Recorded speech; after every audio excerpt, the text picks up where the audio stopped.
Hey guys, don't you hate it when someone points out your bad posture? Like, you know, when you were a kid and you were just slouching around, hanging around, and then your mom comes back and slaps you and makes you stand up straight and keep your head up high and you just get super annoyed. Or like when you just had a long day at work, like whether you work from home and you're always hunched over and you're just tired and someone tells you about your posture and you're just like, dude, don't talk to me right now, I'm trying to go to sleep.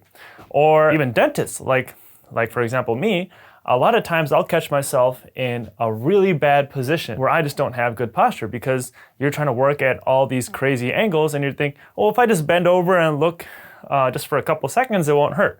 But after you see like 1,000 patients, then it can really add up. So luckily there's a lot of new stuff out there. Like, you know, we have these ergonomic chairs and we have these ergonomic seating positions that can just help your posture. And obviously if you're exercising on a routine basis, then that can help with your posture as well. But one thing I've noticed, and I don't know about you, is a lot of people have this posture where their head is kind of tilted forward.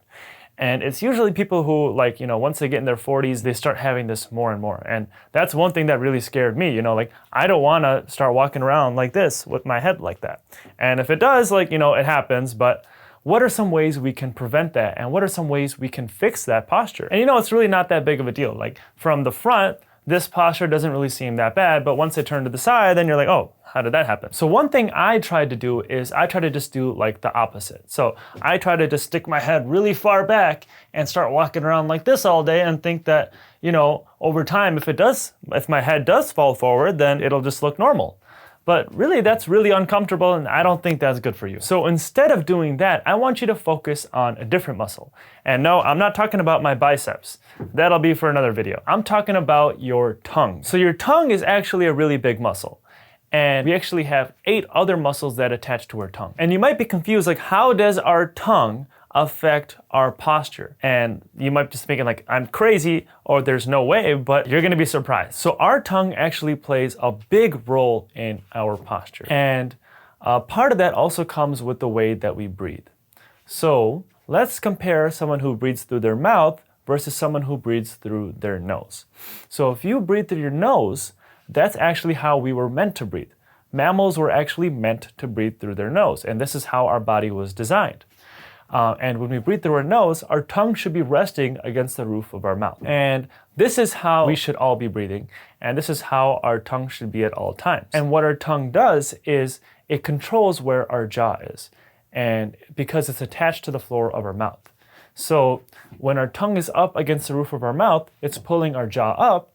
And that's also keeping our head back and our shoulders back and our head kind of in line with our spine. But a lot of us are actually mouth breathers. And the issue with that is, well, there's actually a lot of issues with mouth breathing. And I made some other videos on that, but now I'm just gonna talk about your posture. When you're a mouth breather, your tongue is not resting against the roof of your mouth, it's actually down. And if you don't believe me, you can try it. Try putting your tongue against the roof of your mouth and breathing through your mouth. You can't do it, it's impossible. So your tongue is down away from the roof of your mouth. And what that's doing is it's pulling your jaw down, but it's not just your jaw. When your jaw goes down, your head goes down. And that also kind of slouches your shoulders forward. And that's why a lot of people have this posture where they're just walking around and their heads are tilted forward. It's because when they breathe through their mouth, their tongue is basically causing their jaw to fall and pull their head forward, and that causes the shoulders to go forward and all this cascade of a bad posture. So again, remember when I said that there's a lot of different muscles that attach to your tongue? Well, some of these muscles also engage with your neck. So there's actually an exercise you can do that can tighten up these neck muscles and fix your posture. So again, like I said, you should have your tongue against the roof of your mouth, and this is basically how you should be like 99% of the time during the day. So I'm not talking about like when you're at football practice or when you're working out and doing like a really intense exercise. You know, I'm talking about a majority of the time when we're just relaxing, driving to work, at work, or sleeping. Okay, so what is the exercise? Well, you're gonna keep your tongue to the roof of your mouth, and then you're gonna really like widen your smile. So it's gonna look kind of like this.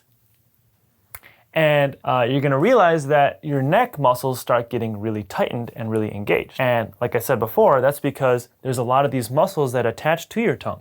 So you're gonna put your tongue to the roof of your mouth and really widen your smile, and you hear me popping. And the next thing you're supposed to do is just lower your jaw, but try to keep your tongue against the roof of your mouth until it pops down. So it's going to look kind of like this. So if you do this exercise every day, and you can just do this like 25 times on the way to work, and then again like 25 times on the way back from work while you're driving, and this over time will start to tighten up those neck muscles of yours. And this is basically how you can give yourself a neck lift. So another thing I hear a lot about is mewing. And this is like a new craze that has taken over the internet and social media. So what exactly is mewing? Well, in a nutshell, mewing is basically how our tongue is supposed to be all the time. So again, like I said, keeping your tongue to the roof of your mouth, the way mewing works is keeping your entire portion of your tongue against the roof of your mouth. So that includes the back part of your tongue, the middle of your tongue, and the front part of your tongue. Now, when I say keep it against the roof of your mouth, you don't want the front part of your tongue to touch your teeth. Because what can happen is if your tongue is constantly pushing against your teeth, it will cause those teeth to flare out.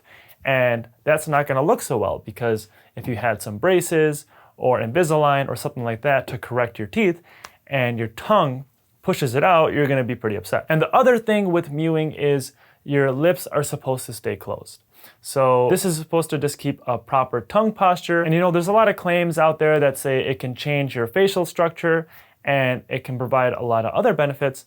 There's still more research going on about that. But the concept of mewing is actually really cool. And I think there's a lot of benefits that can come from it, especially just from breathing through your nose. Because again, keeping this tongue up in this position will encourage that breathing through your nose and obviously encourage the good posture. So some of the issues I've seen with this, some people will physically not be able to do mewing and not be able to just keep their tongue against the roof of their mouth.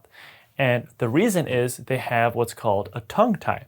A tongue tie is basically when your tongue is glued to the floor of your mouth. So at the bottom of our tongue, we have this attachment. And this attachment is what attaches our tongue to the floor of our mouth. Now, normally we don't want this attachment to be super long, because if it's super long, it's going to limit the movement of our tongue. And if you want to look in the mirror, you can kind of take a look at this. So like I said, during that exercise where you put your tongue to the roof of your mouth and you kind of widen your smile a little bit, you'll see that there's an attachment underneath your tongue. Now, when does this become an issue? Well, everybody's different, but this really becomes an issue when it starts lowering the quality of your life. So one test you can do is just open your mouth as wide as you can and see if you can fit 3 fingers width in your mouth. You don't actually have to put your fingers in your mouth, that's kind of gross, but see if your mouth is wide enough to hold your 3 fingers. So kind of like this. And if you can do that, that's a good sign. But the second thing you can do to test your tongue is keep your tongue on the roof of your mouth and now open as wide as you can, but keeping your tongue to the roof of your mouth. When you do that, if you can fit 2 fingers in your mouth, then you should be good. So like this. So if you can't do that and you see this big attachment in your tongue, and sometimes if it's like a really bad attachment, that sometimes when you lift your tongue up, you'll get kind of this like V shape in your tongue. And that's because the floor of your mouth is just pulling your tongue back. And this can cause a lot of issues. One, again, you won't be able to breathe through your nose. And 2, you're gonna have a lot harder of a time doing all the other things that your tongue can do. Like, again, like your posture can be bad, and you're gonna have a hard time eating, you're gonna have a hard time talking. Luckily, there's a really simple fix to this. So most of the time, if we are just born and we have a tongue tie, our tongues are released as we're a newborn. But sometimes that doesn't happen, but luckily, there's a way to fix this. So there's a surgery you can get, and it's a really minor, small surgery where someone will basically clip the bottom of your tongue, and you have to do these tongue exercises that will basically strengthen your tongue and just get more movement out of your tongue. Now, if you do this surgery, you have to do those exercises, because if you don't do the exercises, then the tongue tissue underneath your tongue is going to scar, and it can actually make it even worse than it was before. Thank you guys for watching. I hope you liked that video, and if you try this exercise, let me know how it goes. Leave me a comment in the description below and let me know, after a month or 2, if your neck has gotten tighter, if you feel like your posture's gotten better, or if you already are doing this, or if you have another tip you can do, let me know in the comment section below as well. As always, please like this video if you haven't already, and subscribe to my channel below. I'll see you in the next video.